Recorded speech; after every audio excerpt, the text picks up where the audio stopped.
மிகவும் பின்தங்கிய ராமநாதபுரம் மாவட்டத்திற்கு சிறப்பு திட்டங்களை அரசு செயல்படுத்த வேண்டும் என பாமக சட்டமன்ற உறுப்பினர் அருள் வலியுறுத்தியுள்ளார். ராமநாதபுரம் அரசு மருத்துவக் கல்லூரி மருத்துவமனையில் சட்டமன்ற உறுப்பினர் வேல்முருகன் தலைமையில் உறுதிமொழி குழு ஆய்வு மேற்கொண்டது.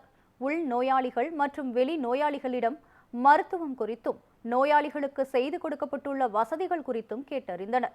பின்னர் செய்தியாளர்களிடம் பேசிய பாமக சட்டமன்ற உறுப்பினர் அருள், ராமநாதபுரம் மாவட்டத்தில் எங்கு திரும்பினாலும் பாலைவனமாகவே உள்ளதாகவும் இது வருத்தமாக உள்ளது என்றும் கூறினார்.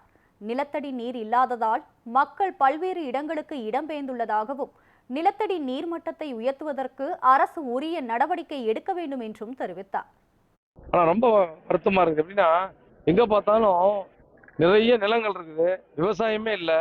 பார்க்குற பக்கம்லாம் அப்படியே காய்ந்து காய்ந்து இருக்குது. ஆனால் கேட்டால் கிரவுண்டில் ஒரு வாட்டர் ஓரளவுக்கு இருக்குன்னு சொல்கிறாங்க. இந்த ஆண்டு மழைப்பொழிவும் இருக்குன்னு சொல்கிறாங்க. என்ன காரணத்தினால என்று உண்மையிலேயே ரொம்பவும் எல்லாரும் இந்த மாவட்டத்தை விட்டு வெளியில் போகிறதுக்கு என்ன காரணங்கிறது இங்கே நான் வந்து பார்க்கும்போது தெரிஞ்சுக்கிறோம். ஆனால் ரொம்பவும் வளர்ச்சியில் மிகவும் பின்தங்கி இருக்கிற இந்த ராமநாதபுரம் மாவட்டத்துக்கு கூடுதலாக சிறப்பு திட்டங்களை அரசாங்கம் செயல்படுத்த வேண்டும் என்பது என்னுடைய பாட்டாளி மகிழ்ச்சி சார்பாக நான் வைக்கிற வேண்டுகோள்.